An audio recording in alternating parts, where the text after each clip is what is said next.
Hello, my name is Danielle Wood. It's such a pleasure to join this conversation with you today and to follow up from our great discussion yesterday on celebrating Black lives. Thank you to all who joined in, and please check out the summary on YouTube if you'd like to see more.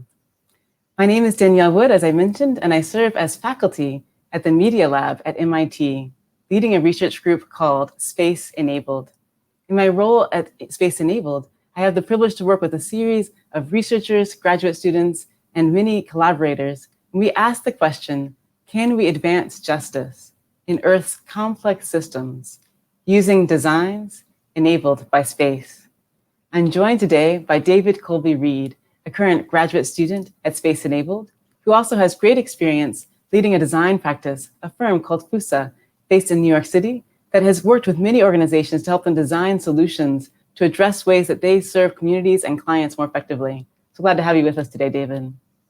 Thank you. Let me share a bit about David's background as we get started. Today we'll be discussing a question that we hope will be the start of a conversation that will continue for years to come. We'll be asking, what does a sustainable, equitable community look like on Mars, but also on Earth? We'll be sharing more about that, what that means later on. I'll start by introducing more about David. He's currently a graduate researcher in the Space Enabled Research Group at the MIT Media Lab. He works to build equity into the architectures of socio-technical systems, drawing from his skills as a system designer, educator, and technologist. David is currently pursuing a doctoral degree at the Media Lab, and his research is focusing on asking, how do we ensure there's equity and participation from all kinds of people as we expect to see people getting more involved with living beyond Earth? But of course, it also applies back to questions on Earth as well. His big idea asks, how do we design systems that create patterns in which there's fair and interactive relationships that really draw from the principles of democracy as far as we design complex socio-technical systems? As I mentioned, prior to coming to MIT, David founded and led this design firm called FUSA, but he also holds several graduate degrees. He has studied, recently completed his master's at MIT, and also holds degrees from NYU in public policy and in cognitive science from Harvard. So glad to have you with us, David, and we look forward to discussing. I'm going to start by sharing some ideas about what it means for us to research how sustainability can be built into our activities as humans expand our presence beyond Earth to places in orbit around the Earth, on planetary bodies like the Moon, and eventually onto Mars. It's an amazing and inspiring opportunity, and I'm constantly enamored of the technical challenges and the ingenuity that's going into the process. I also want to encourage us to ask some really challenging questions about how we're living currently on Earth and how we want to live when we become an interplanetary species. What I want to say is that we have an opportunity to make wonderful investments in the future and to serve not just current generations, but also future generations. I think I also want to caution us that we have the possibility to make decisions that we might regret or that our children's children would regret. So I want to ask how we can make good decisions now and have this dialogue, not just with those who are most active in the space community, but people around the world.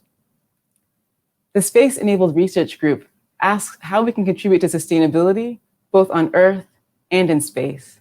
And of course, to do this, we have to ask what the question of what does sustainability really mean? Often when we think about Earth, we think about research in three areas. The first is that we ask how we can use space technology to support the United Nations Sustainable Development Goals. If you hadn't heard of the Sustainable Development Goals, please look them up. They're easy to find online. And you'll see that it's a list of 17 ambitious visions for how we can make the world better on Earth for people from all countries. Another part of our research asks how we can make systems to make technology from space more accessible and sustainable. This means we want people to have access to space to use all the services for satellite positioning and navigation, microgravity research, for drawing technology and transferring it from space to other fields. But we're also asking the question, how do we ensure that we don't make so much debris in space that it causes long-term damage or reduces our ability to use space technology? The third part of our research asks, what are the links using social science between the way we design our technology and the way we make our society more just? So we do work in all three areas. It means sometimes we're developing hardware, we're designing a system to use beeswax as a potential fuel for satellites. Other times we're developing software tools, such as systems to help organizations in West Africa track the deforestation due to mining or the movement of invasive plants. But we're also working in social science, asking what can we learn from political scientists, from anthropologists, from historians, to understand historically what has happened in technology development that's shaped our society, and how do we want to shape our technology of the future to make society better, both on Earth and wherever humans are operating beyond Earth, including on Mars. Today, I want to argue and to encourage the space community that we can pursue a sustainable presence beyond Earth, and we can really articulate, before we go to Mars, a vision for sustainability that will both lay a foundation for how we behave on Mars, as well as create inspiration for how we should live on Earth. It's obvious that when you go to a place like Mars, you have to be really careful to ask, how do you use resources there carefully? How do you ask what is fair to do by one party toward other parties? And how do you be careful not to create pollution that we're going to regret in the future? It's obvious that people living in space have to recycle water and air and other natural resources. So we can take these kinds of inspirations and apply it back to Earth, but also take bigger picture questions and say, what are the relationships between people and organizations, as of course influenced by international space law, but also thinking about the fundamental links we have economically, environmentally, and socially. So as we work on sustainability within Space Enabled, we often ask this question: what does it mean for us to be sustainable in these three key lenses of the environment, of economic connections, as well as of social interactions? And if you reference the United Nations Sustainable Development Goals, you'll see that it also has these three categories. Some of the SDGs talk about the needs for basic human survival. The first SDG actually asks the question, how do we eliminate extreme poverty on Earth? And of course, we know that today's society is characterized by extreme wealth inequality. There's also talking about a discussion in the SDGs about the need to ensure people have access to basic needs like clean water, education, access to healthcare. All of these are the foundational aspects of social equality and equity. A second layer then talks about economic activities, and some of the SDGs talk about the need to make more sustainability in how we do global production and consumption, and how we trade and exchange goods across the world, and how we turn raw materials into economic products. There's also the environmental aspect, SDGs 14 and 15, for example, and thinking about what it means to ensure biodiversity on land and in the ocean, but also adapting and responding to climate change and trying to mitigate the impacts of climate change. So we see these three themes of sustainability in the form of social health and well-being for people, economic sustainability, meaning there wouldn't be extreme wealth inequality, as well as environmental sustainability. Let's use these three themes to help us think about what a radical vision would be for living on Mars, but also bringing innovations back to Earth to create these three areas of sustainability in our society. Now let's also pause and ask, we have these amazing sustainable development goals. It's 17 key visions that are quite inspirational, and many countries have agreed to work on them between now and 2030, so we hope to see great progress. However, we should also ask the question, why do we have the Sustainable Development Goals? Why do we need them? Why were they created in the first place, and what were the challenges that they were created to respond to? I'm a professor at MIT, and I teach courses, and one of the classes I teach very much answers this question. The class is called Can Space-Enabled Designs Advance Justice and Development? And the class takes an historical perspective, and we read a series of books, including one by Professor Ibram Kendi called Stamped from the Beginning. We've tried to ask the question, what does it mean to define justice and development in a way that engineers and scientists and designers and inventors can use to inform how they interact with the world? Stamped from the Beginning is one example of a book that helps us explain how there's been long-term injustice. I can even show you an example, so I can encourage you to check it out. It's a long and thick academic book, but it is one that I encourage people to check out because it gives you a chance to understand some key aspects of our history. If it seems a bit long, you can also check it out as an audiobook, which I recommend. Books like Stamped from the Beginning help us understand how there's been a consistent pattern in our global history. Take, for example, the relationship between Europe, the United States, and the broader American hemisphere and Africa over the last 500 years. We can actually explain why we need the Sustainable Development Goals by looking into this history, and Stamped from the Beginning is one of the books that helps us explain this. For example, we can see the key role of major technologies that were active in key centuries that played a difference in today's society. Let me briefly highlight some examples. Let's first talk about the 14th, the 15th, and 16th century, when we see the emergence of transoceanic shipping, the ability for people to travel across an ocean in a major ship. We often talk about the 15th century when people from the Portuguese country were able to travel to new places across Africa and eventually into Asia.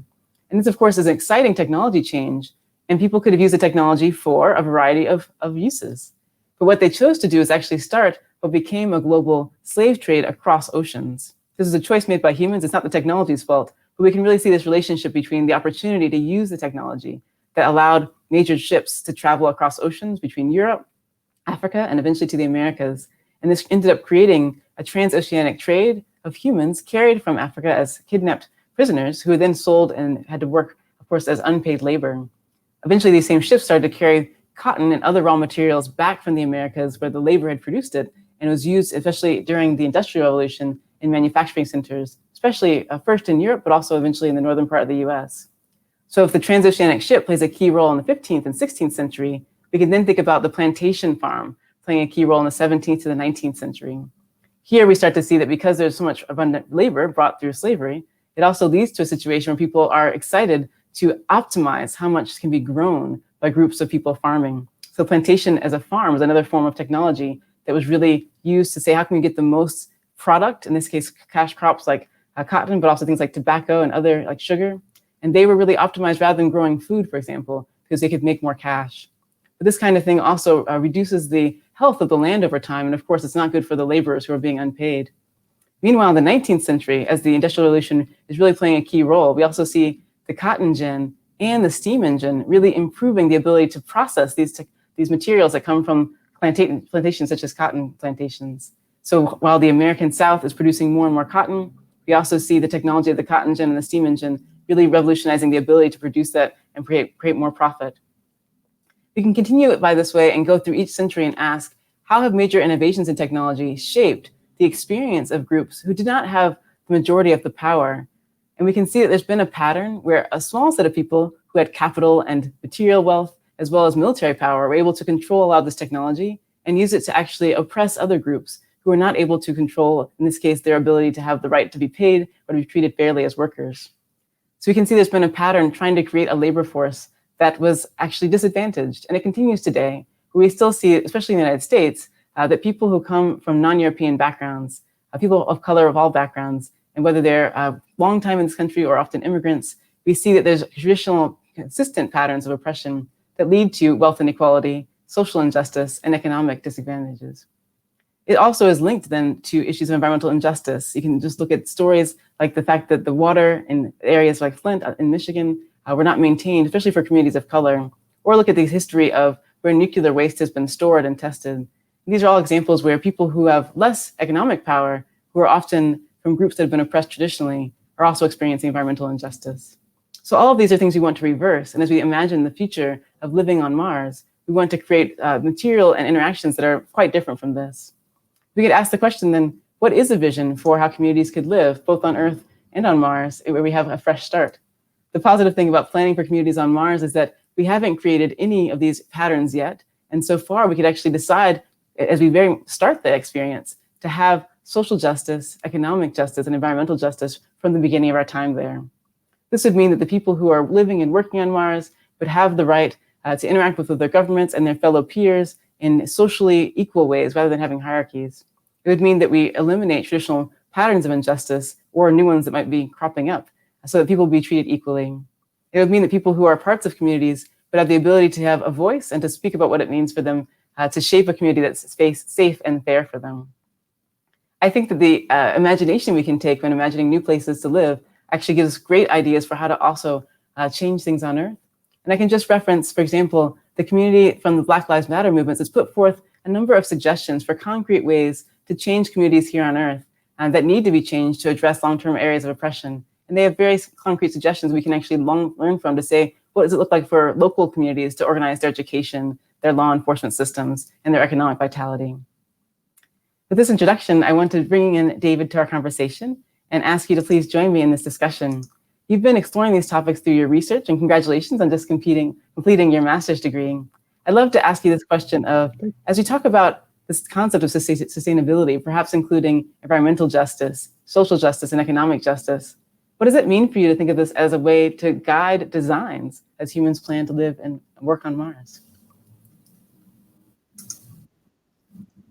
Well, thank you for the warm intro and the setup to this conversation, and thanks to the organizers for hosting something like this as well. I think part of sustainability begins with contemplating alternatives and futures, and that's kind of what we're doing now. And so um, I'm, I don't mean this to be a Weasley answer, but a deliberately incomplete one. I think part of designing for sustainability requires like an a priori commitment to making things sustainable or to investigating through lenses of sustainability. So I think that's a first answer. And I think as we think about sustainability beyond Earth, I mean, Danielle, you've alluded to a couple of topics here that I think feature quite prominently in discussions of sustainability around managing the space environment, like orbital allocations or debris management or traffic management or other sorts of things. Like, how do we preserve a commons, and what's a governance structure and a set of norms and a series of institutions that all combine to shape behavior in this case, low Earth orbit, but also in other domains in space as well, right? So, environmental sustainability already implies a role for norms. It implies a role for institutions, in addition to whatever policies that we might label narrowly as sustainability. And I think that each of these facets of sustainability can be thought of in a similarly expansive kind of way.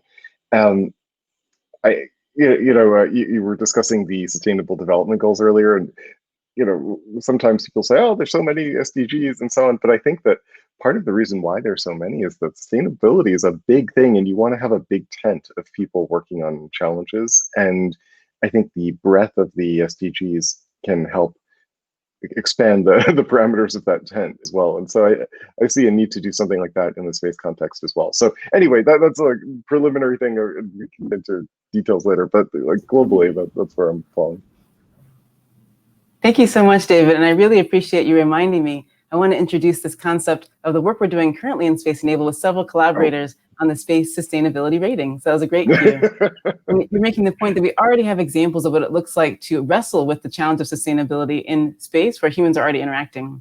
And of course, the space sustainability rating was proposed by the World Economic Forum, particularly their Global Future Council on Space Technology. And they held a competition to invite people as teams to propose who would be having the opportunity to design this. So they selected a team that includes MIT, the University of Texas at Austin, Fry Space and Technology, the European Space Agency Debris Office, and we're collaborating closely with the World Economic Forum. We've been working for almost 2 years to design the technical aspects of a space sustainability rating.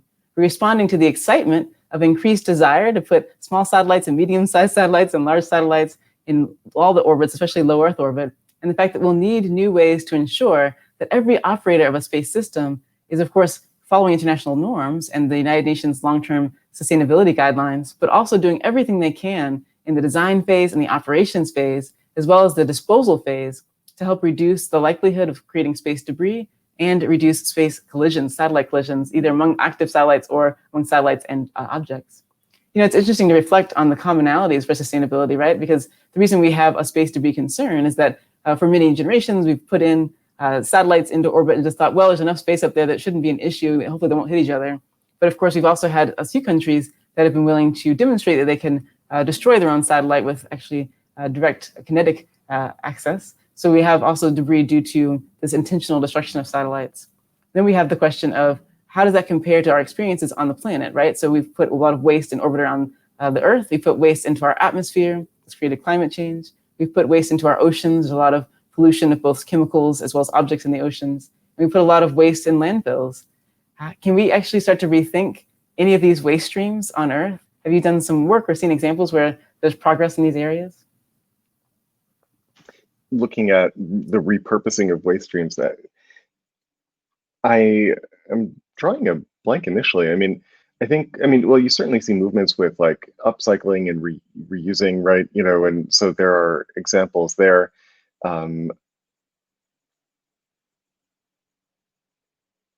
Yeah, I'd say that certainly from our team, we have examples of like rethinking the design of missions themselves so that they produce less waste, or that, like whether it's through modular components or reusable fuels, like on orbit, like refueling kinds of operations as well. All these things like help contribute to reduction in the total sum of stuff that might be conceived as waste.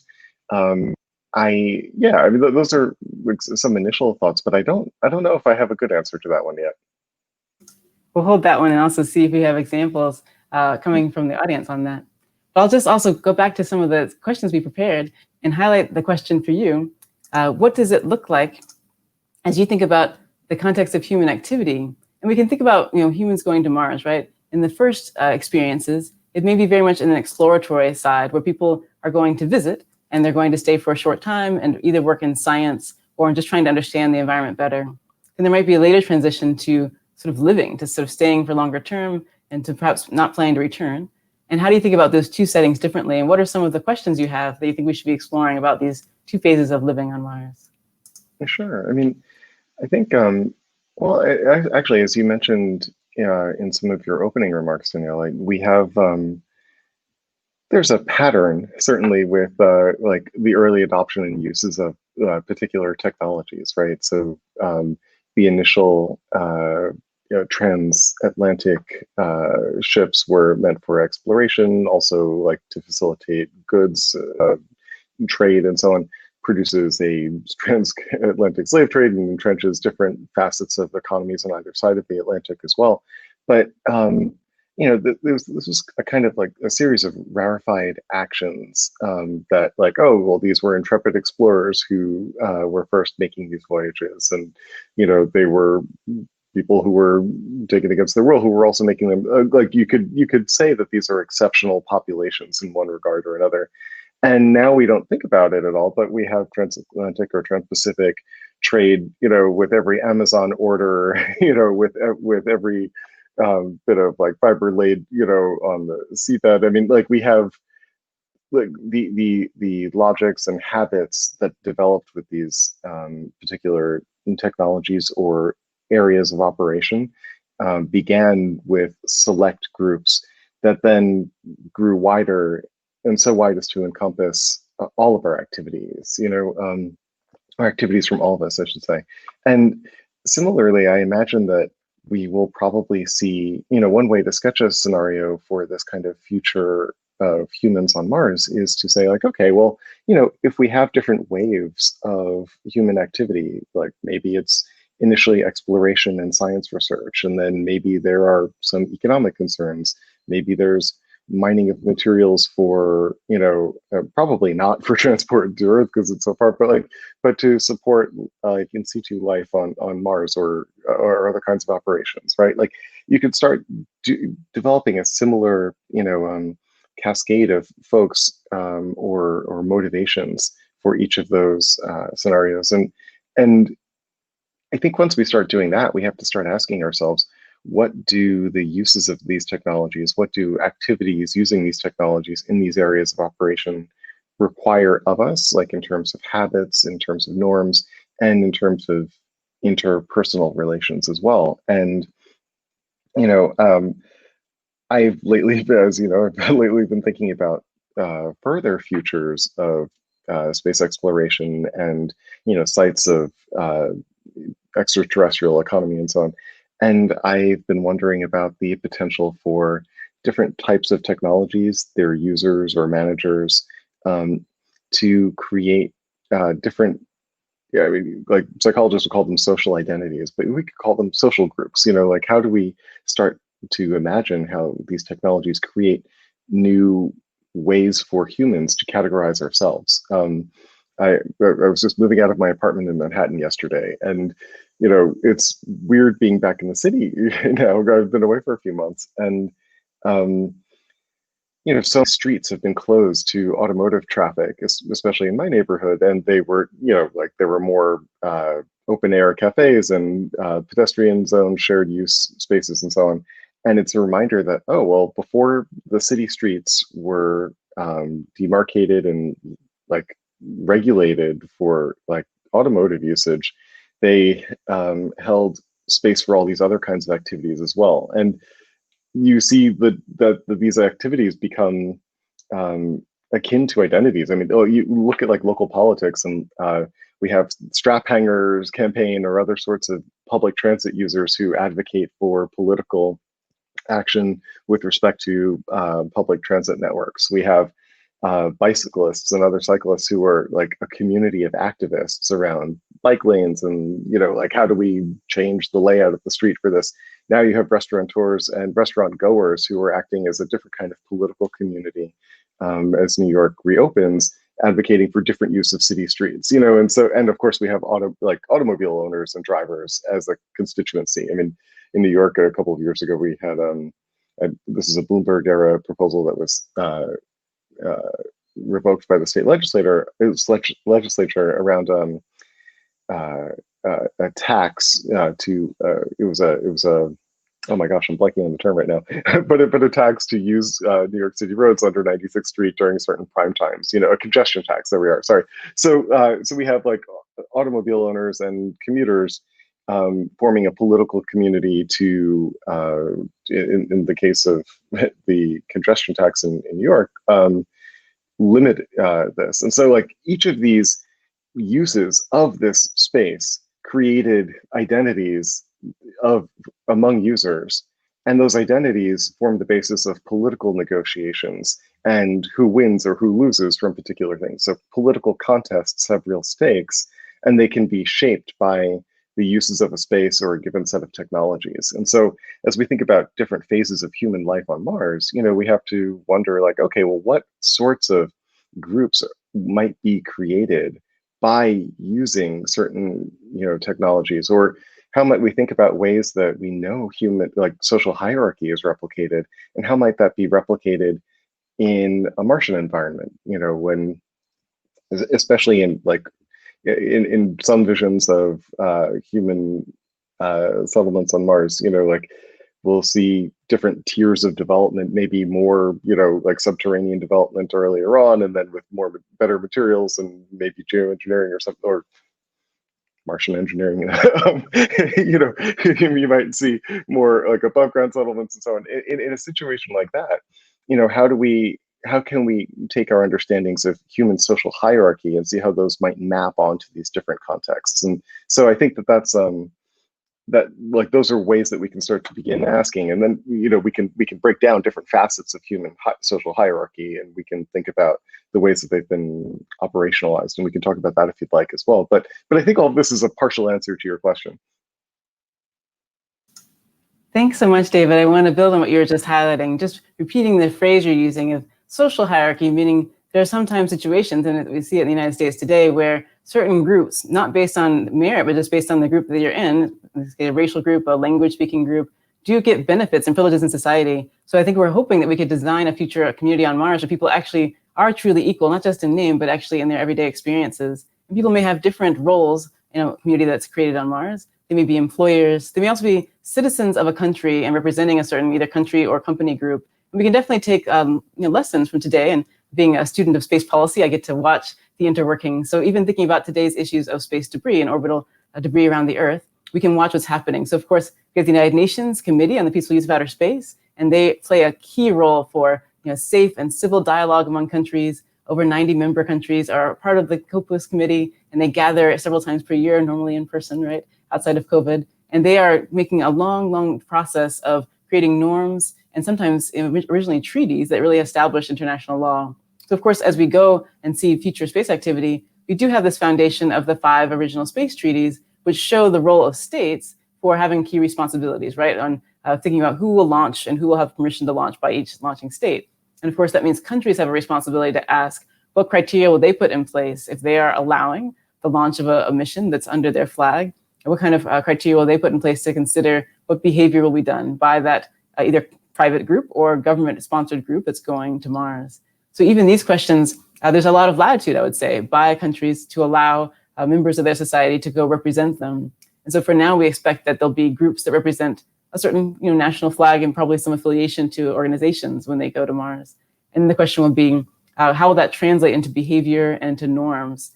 We can think about the example of Antarctica, where I'm really thankful for many of the aspects of our interaction in Antarctica. We see already that it's a place where there's treaties that help establish how people interact as different countries. There's a treaty that helps define that it's a place not for commercial development, but for scientific research. And the different countries are able to operate bases in a peaceful way. And there's a lot of cooperation that various groups will travel together. I was able to fly over Antarctica for one day on a flight really for NASA, but we left from Chile. So we took off from a Chilean airport, traveled for a whole day and flew over Antarctica and then came back to Chile. So this great cooperation between the US and Chile enabled this peaceful, scientific study in Antarctica. So I'm supposing we might see something similar, building our existing space law. We can ask the question, what additional questions should nation states and possibly organizations like companies be thinking about as they prepare to start enabling or approving these kinds of activities? And how do we ask the question of avoiding creating what we already have as a space debris problem in orbit around the Earth with similar kinds of pollution issues on Mars? Whether we're adding new material that came from Earth that humans created, or whether we're using material that's already there. I sometimes ask myself the question of, do we need to design parks that are set aside and preserved in advance? And who would agree upon these parks? It's something that is actually not quite aligned with, I'd say, our global treaty system, meaning global treaties for space basically say, you should operate in space in a way that doesn't interfere with other people, and you should do your best to enjoy and use it, and everyone has the right to use it, but there's not this idea of removing the right to use it. But I asked the question, would it be beneficial and valuable to future generations to set aside some regions on the moon or Mars, for example, that we know are geologically interesting, they're scientifically interesting, and aesthetically beautiful, a place like the Grand Canyon on Earth, where we know it's worthwhile to preserve it for enjoyment for generations to come, rather than to have particular groups change it at their own will? How do you reflect on some of these questions and the actions and responsibilities of whether it's nation states or organizations working under them as we do our first exploration on Mars? I think the idea of parks is a really interesting one. I mean, I don't know the history on this particularly well, but we could probably look to the history of the in urban planning, like the great parks kind of movement, where you see like the establishment of parks being created in urban centers throughout in the industrializing world. And I say industrializing because it was a response to some of the conditions of their times too, as like there were fewer spaces, as there was more alienation from the ability to grow one's own food or step out and have a stroll or something. Like you see political energy devoted to the creation of these parks. So I could imagine in a future of more private enterprise driven settlement kinds of activities, perhaps there would be pressures that are consonant with the kinds of pressures that urban planners faced, in this era of industrialization on Earth. I think I wanted to go back to one of your other points, and I might ping pong back to one of the later ones in just a moment. But I wanted to elaborate on something that I'd said about social hierarchy, and you reminded me to do this with one of your comments, Danielle. I mean, I think we should, I guess, to sort of to establish a couple, a premise or a few, or lay my cards on the table or what have you. I think one way to think about social hierarchy is that it's an invention of people, and there's nothing innate about differences that translates into hierarchy necessarily. Like social hierarchies translate human diversity into what one might call systems of oppression, right? We have systems of oppression based on color, and I'm using color as an example right now because it's very prominent and easily accessible, but it makes no more sense than like height or something. And you could start to imagine different societies under a different set of circumstances reading these things into like the same sorts of associations we have with color into the dimensions like height or what have you. We see the same thing with ability status as well.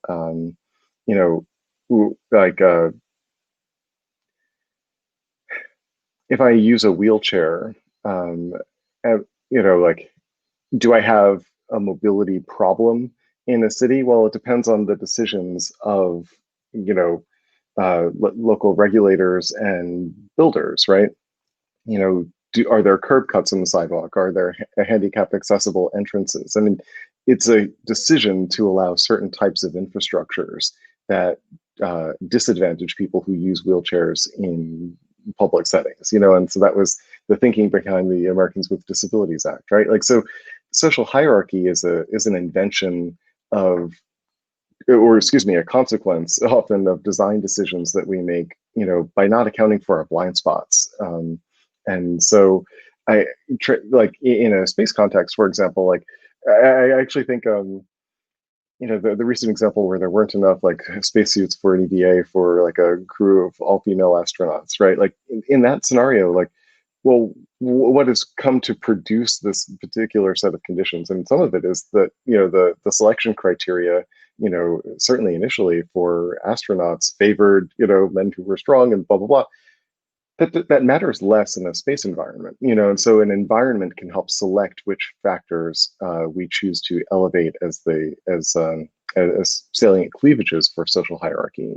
So if you don't need to be like, if you don't need to be able to do however many pull-ups, in a zero G environment, like why should that be a factor anymore? And so like environments can tee up certain types of advantage or disadvantage, and how weird that is.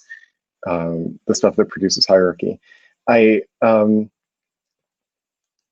just wanted to respond to that point. I think another way of thinking about hierarchy, and here I want to borrow from a framework from Elizabeth Anderson. Like she asks like, what is the point of equality in some of her work? And I think the point of equality for me, and this is the laying the cards on the table part, I think the point of equality and social equality for me is that, I want to see futures in which people have enough say in the conditions that govern their lives so as to be seen as, and to be felt to be like real agents with agency, and Anderson talks about dimensions of social hierarchy, including authority, standing, and esteem. Authority relations, you can boss people around. Standing, some people's claims matter more than others, and esteem, like is an affective determination. Like, oh, I rank higher in the system of caste than you, and taking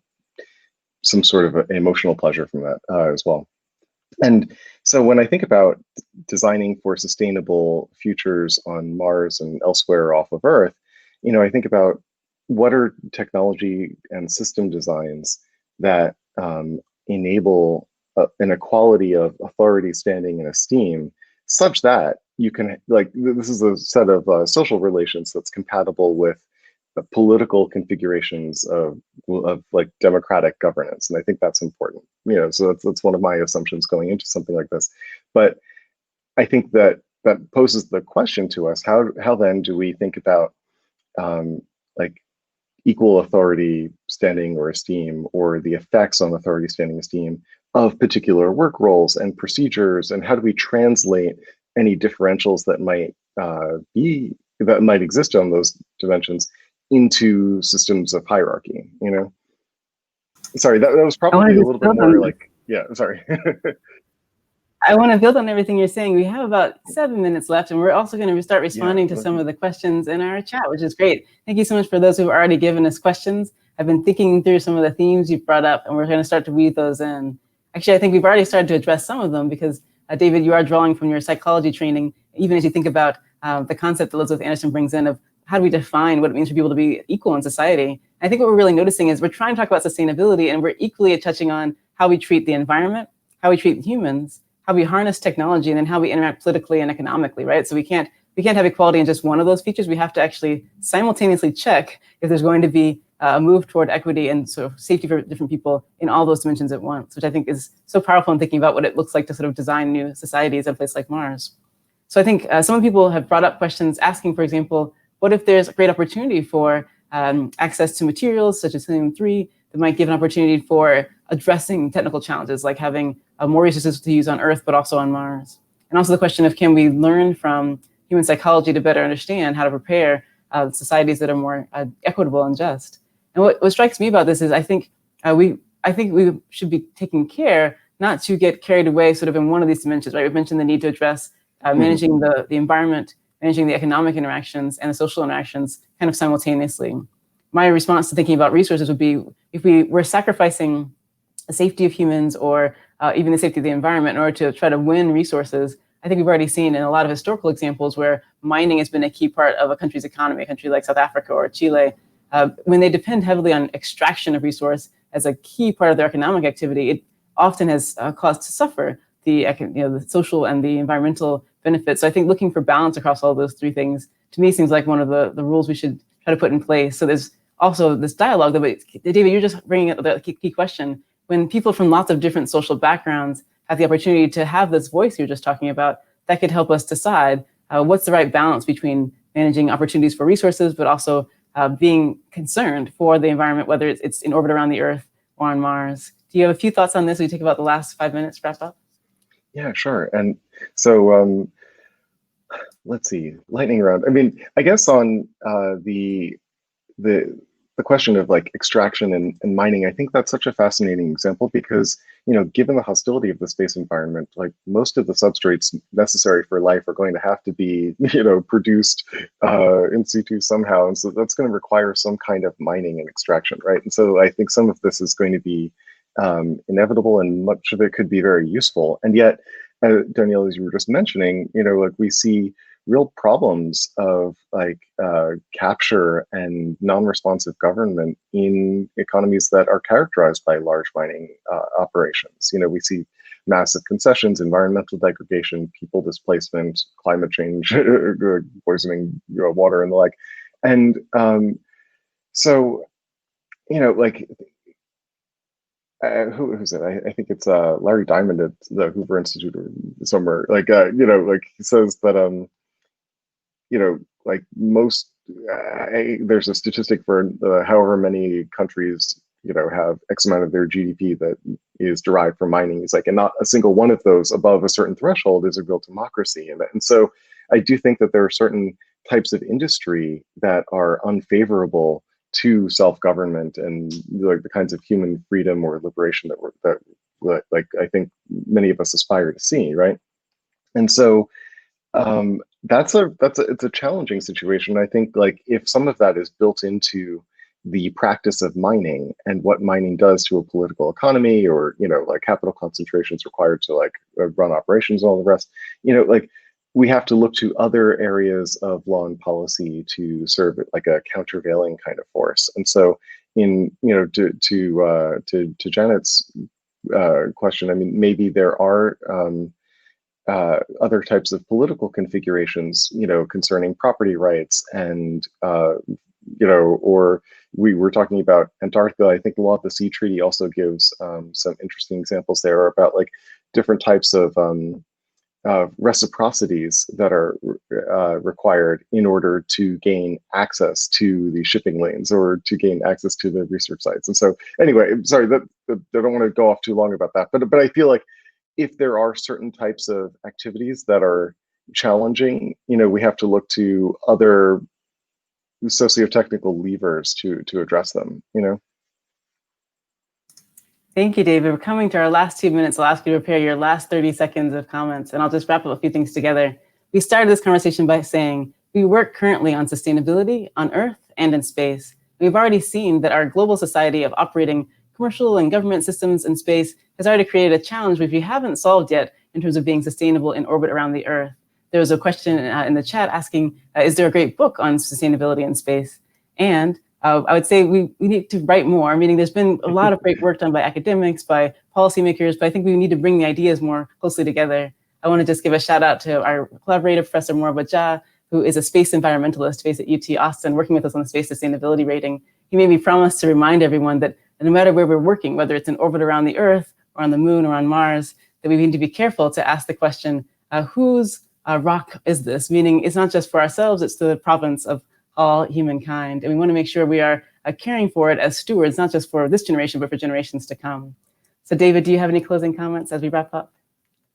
Well, I'll just, let's see. We were talking about the Outer Space Treaty and this like foundation of space law. And, like I think we have to interrogate like what we mean by use and appropriation. And we see different national legislatures dealing with this now and addressing some interesting divergences in the way folks are doing this. But, all of this assumes that, like the space environment is this big commons. And so we have to figure out how we want to allocate different sections of the commons. And to your earlier point, Danielle, I think some of that might be like allocations for preservation in the form of parks or other sorts of things, right? Like we have to ask ourselves, like, what does it mean to hold things in res communis, and like how is that different from other kinds of like, you know, things that are held by governments or individuals? And the more people who are involved in those conversations from different kinds of backgrounds, we end up like enriching our understanding. And so I want to hear from more you know, property scholars and philosophers and like folks who are doing mining operations on Earth. Like I like, those are the kinds of conversations that together, when structured well, help us see what those blind spots are. So anyway, I think that that's concluding thought is like more talk. Thank you so much. I'll join you in that. I also think we need to hear from more from people who live in small island nations, indigenous communities, and those who've really found ways to live sustainably in their homes on Earth. With that, I'm really proud to close. Thank you so much to the whole Explore Mars team for hosting David and I today. Thanks for giving us this chance to just express how we are trying to wrestle with this broad set of questions. And we look forward to this dialogue more in the future. Let's have these conversations before we go to Mars and do the right thing when we arrive there. Thank you all so much. Yes, thanks everyone. Thanks, Danielle.